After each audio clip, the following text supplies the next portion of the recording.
আগের রবিবার আমরা গেছিলাম তারকেশ্বরে পুজো দিতে। আমি, আমার হাজবেন্ড আর শাশুড়ি মা। পুজো টুজো দিয়ে ওখানে একটা নিরামিষ হোটেলে আমরা দুপুরের খাবার খেয়েছিলাম। ভাত আর সাথে অনেক রকম তরকারি, তার মধ্যে ছিল শুক্তো। শুক্তোটা খুবই ভালো হয়েছিল খেতে, আমাদের ভীষণ পছন্দ হয়েছিল।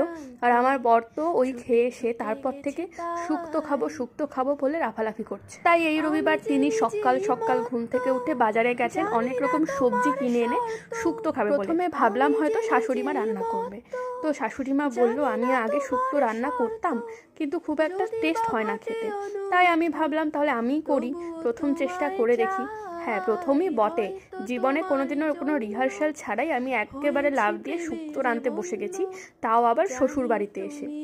এর আগে সব রান্নাই করেছি কিন্তু শুক্তোটা বাদ দিয়ে। শুক্তোতে আদা আর রাঁধুনিটা মাস্ট, এটা আমি জানতাম। আর কোনো এক্সট্রা